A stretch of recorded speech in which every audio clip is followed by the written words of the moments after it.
This lecture actually is the continuation of my earlier lecture on the background of European Renaissance. In this particular lecture, I will focus on the English Renaissance. I basically refer to English literature. So from that point of view, I would like to refer to when English Renaissance started, a tentative period, tentative year when it started, and up to the point it continued. Although, as you know, no one can very definitely earmark the period, any period for that matter. One should obviously try to designate a period during which a particular kind of activities went on. So we are now here to talk about the English Renaissance. Usually it is supposed, it is usually thought that it started with the crowning of the first Tudor king, Henry VII, 1485, and it continued supposedly up to the death of King James I in 1625. So the English Renaissance more or less continued from 1485 to 1625. But no one can say that this is the border beyond which English Renaissance did not travel. One cannot make any such decision, as you well understand. So with that kind of understanding, that the seeds of the English Renaissance started from much earlier, for example, from Chaucer, and it continued even beyond 1625. It can be seen in different writers, not only in the works of Shakespeare, for example, but also in the works of Milton. So, with this kind of understanding, I will try to point out some of the developments of the English Renaissance. You should remember that although Ireland and Scotland had different kind of development so far as Reformation is concerned, but even then, that England was the main center of its development, although its influences seeped into Scotland and Ireland to a certain extent. So from this particular statement, you can understand that Renaissance and Reformation worked in tandem to create a new consciousness, a consciousness which generated the spirit of individualism. Human beings, for the first time perhaps, began to recognize themselves as individuals in a big way. King Henry VIII announced himself to be the supreme head of the English Church in 1534, severed all connections with the Roman Catholic Church. The problem started with the Pope's refusal to grant him a divorce. So this was an important landmark in the history of English Reformation, and this Reformation ultimately laid the way for Protestantism in England In England, it is known as Anglicism. Anglican Church was established everywhere. Gradually, they spread across England. Scotland, as I said, spread, it was Calvinism that spread there. John Knox, an influential priest, was responsible for spreading Calvinism in Scotland. In Ireland, however, Roman Catholicism remained. There was loyalty to Roman Catholicism. When we consider English literature, we must keep in mind that English was a vernacular language at the time, and it prospered during the Renaissance. So we must keep in mind that it moved away from the Latinate kind of usage, moved away from the Latin language and concentrated on the use of the English language. In the process, as you know, medieval values of the medieval period gradually dissipated, and the new situation acquired secular features, more and more secular features. As I have already pointed out, in England, Renaissance arrived late, and hence English scholars had the opportunity to access not only the original Latin and Greek texts, they could also read the translations of those texts, translations which had already been done in France or in Spain or in any other country of Europe. You can easily remember Thomas North's translation of Plutarch's Life. It was translated from the original Greek by French scholars into French, and Thomas North consulted the French text instead of the original Greek text. French text was easily available, and the translation helped him in understanding and comparing the text with the French translation with the original Greek text.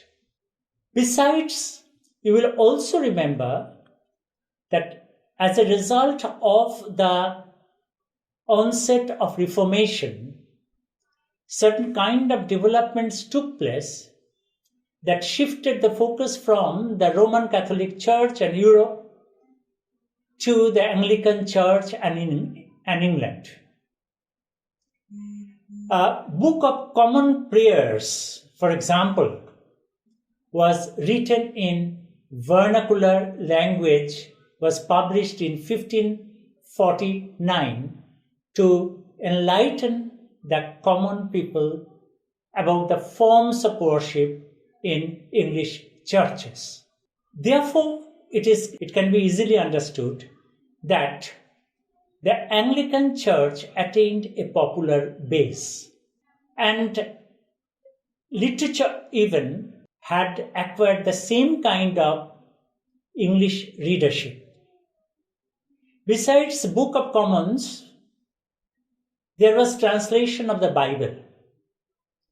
King James's version of the Bible, which is also known as the Authorized Version, was published in 1611. It was the most influential version of the Bible translation, and this translation continued for almost 2 centuries unchallenged, although there were other versions, other translations as well.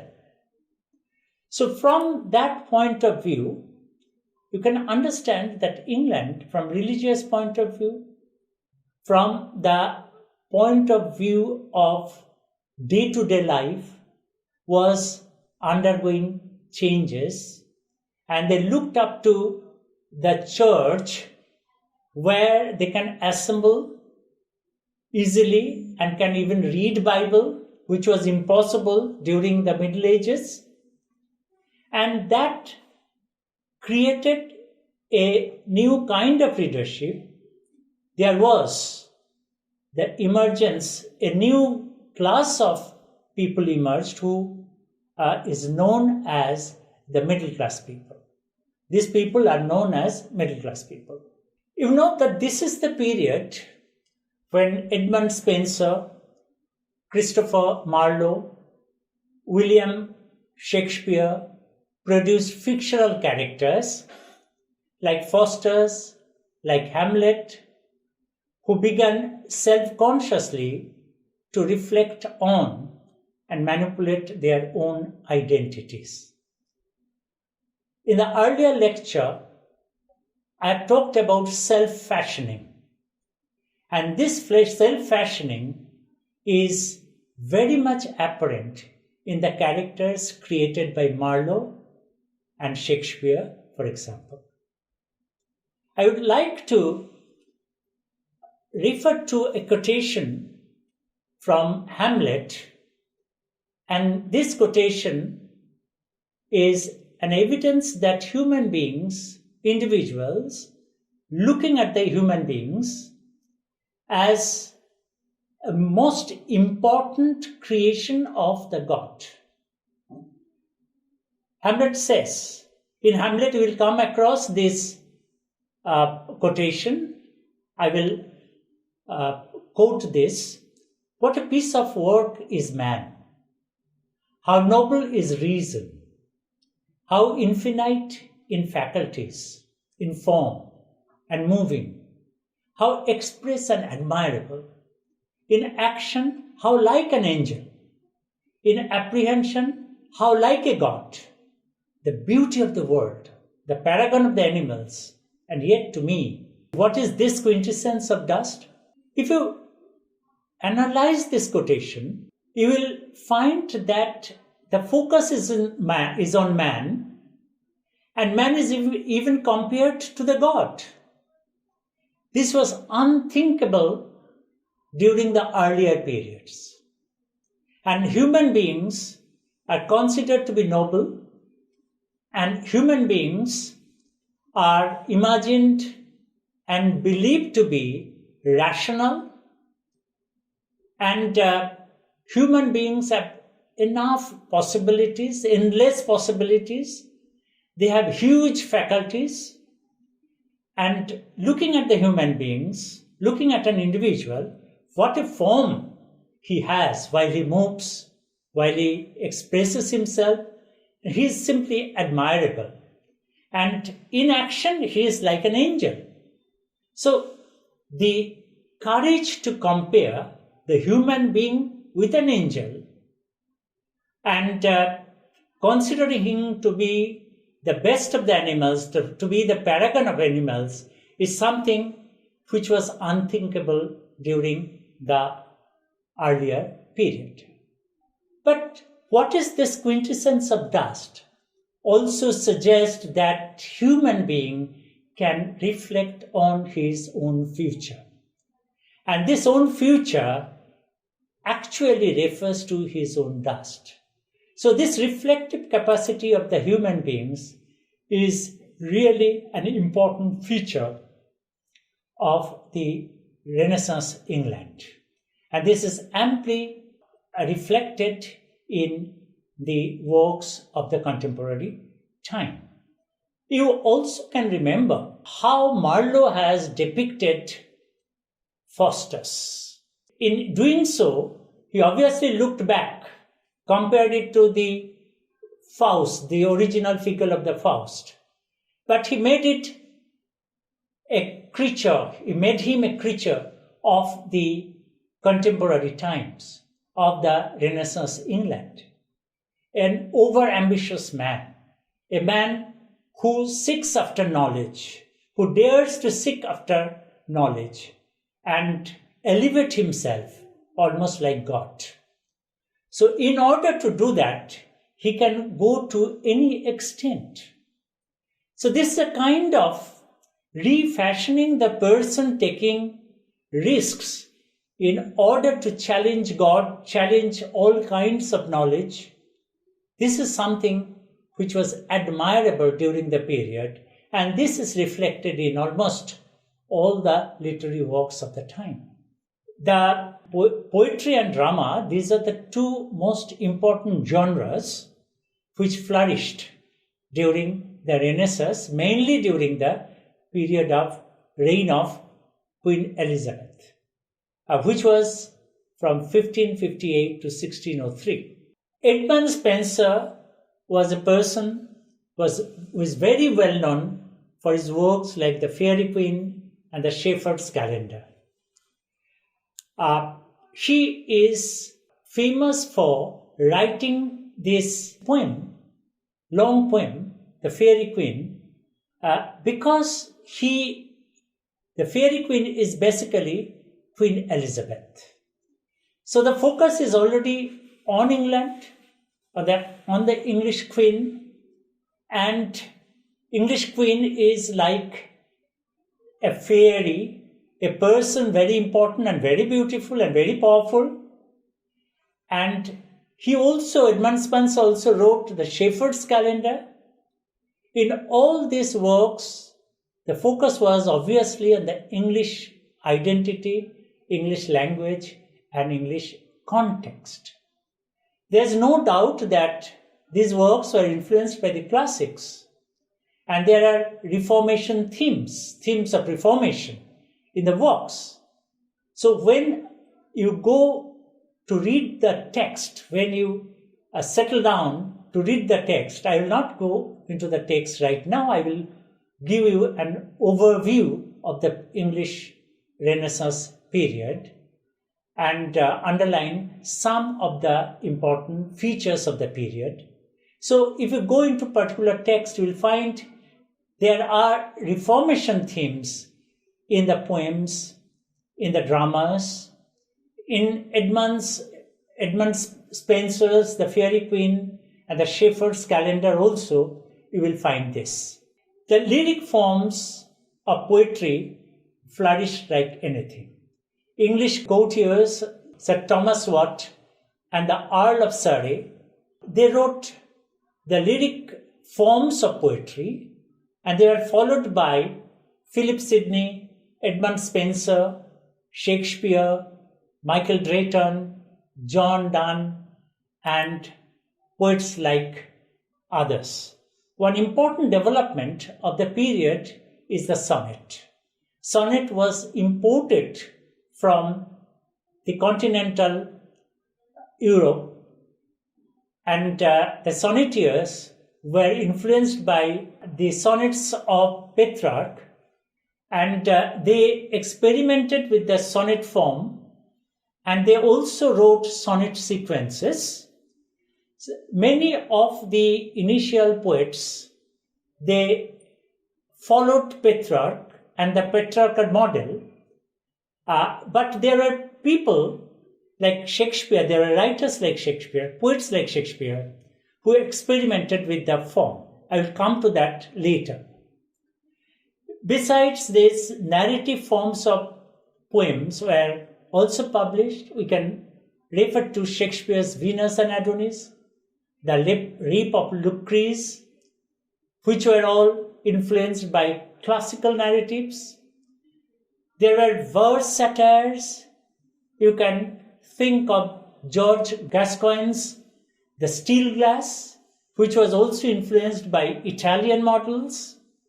And you must have read metaphysical poetry by John Donne, Andrew Marvell, Henry Vaughan, and others who experimented with the poetry, who experimented with the new knowledge, who introduced this new knowledge into the poetry in their own poems, and they looked at reality and individual experiences from totally different points of view, whose styles, whose use of images were radically new, so new that many people actually considered their poetry to be almost not understandable.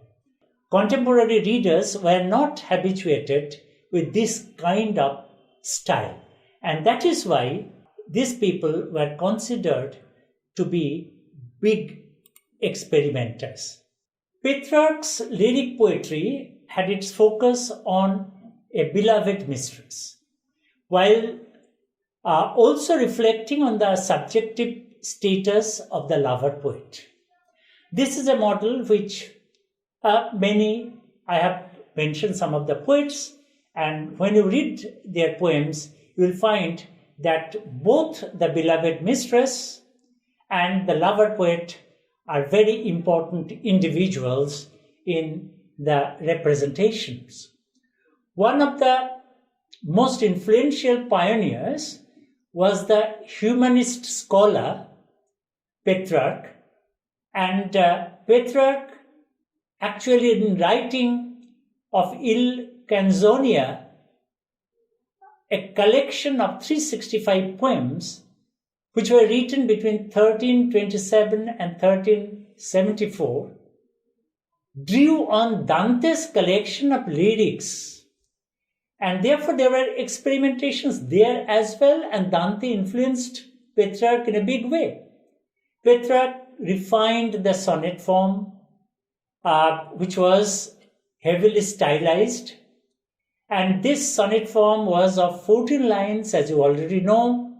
They were broken down into two sections, the octave, or the first 8 lines, and the sestet, or the final 6 line, with a highly specific rhyme structure.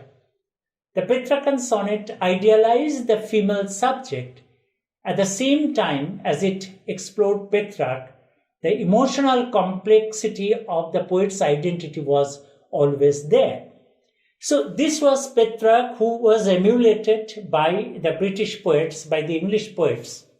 But at the same time, when you read Shakespeare's sonnets, you will find that Shakespeare broke this form and used the last 2 lines in a very decisive way, concluding whatever kind of arguments he has introduced in the first 6 lines, okay? And therefore, the argument continues as if the person, the speaker, is preaching in favor of his argument, is preaching something. It's very argumentative kind of structure. And Shakespeare changed the notion of the woman in the sonnet form. He was no longer a beloved mistress, beloved, but a very different kind of a mistress who is difficult to be trusted. So, in introducing a character like this, the Dark Lady, you know, he was experimenting with the theme. And there were rival poets, for example. So, bringing in new characters, rivals, creating a kind of dramatic tension within the structure of a single poem. So these were all experimented very, very subtle way, very, very skillfully. English drama also flourished in a big way. Their movement from morality plays to the new kinds of plays. Secular dramas emerged. John Skeleton's Magnificence, for example, dealt with the theme of corruption in court. There were English comedies. There were fusion of the classical English plot. There were fusion of realism and romance. For example, in the works of Dekker, Messenger, Beaumont, and Fletcher, in Shakespeare. Shakespeare also, along with other dramatists, used the mask form. So English comedy flourished. And there was English tragedy, very important form of English drama. Gorboduc, for example, which was published in 1561, written by Thomas Norton and Thomas Sackville, again introduced political theme, not morality, theme of morality, not religious themes, but political themes of governance and succession, conflicts, civil war. And they used blank verse, and Senecan influence was very, very prominent in their works.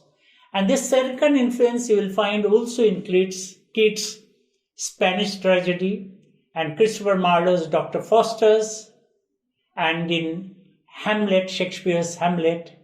So they were looking back, but they were also looking at the present, experimenting with the present, experimenting with the dramatic forms, not only dramatic forms, but the poetic forms as well. There were translations, as I have already pointed out, translation of Bible and prose also. In prose literature, you will find Francis Bacon's essays, Sidney's Apology for Poetry, which was probably the first most important critical work on critical discourse on poetry. This was very important, and Sidney, along with other critics of the time, they more or less dealt with imitation. They talked about Elizabethan, they talked about Aristotelian imitation. They talked about the truth value. They discussed the classical unities, the notion of verisimilitude, invention of new and mixed genres. They discussed romantic epic and tragicomedy and similar other topics. So Sidney was an important figure of the time, and from that point of view, you will find that Elizabethan period, English Renaissance, this was a period when there was a complete paradigm shift, and there were new kind of experimentations with genres. There were tragicomedies as well. Shakespeare himself experimented with the tragicomedies. Shakespeare, like some of the other dramatists of the time, and also poets like the metaphysical poets, referred to the outside world, explorations, the Greek world, the Italian locations. They talked about their plays were based on classical models, classical texts. So from all these points of view, you will find that the humanist tradition, the Renaissance tradition, the Renaissance traditions of humanism, in characters like Hamlet, are very much apparent. It also refers to for example, in Othello, a black character comes. It refers to the outside world, the contact with the outside world, and how the characters from the outside world can really be marginalized in the given context.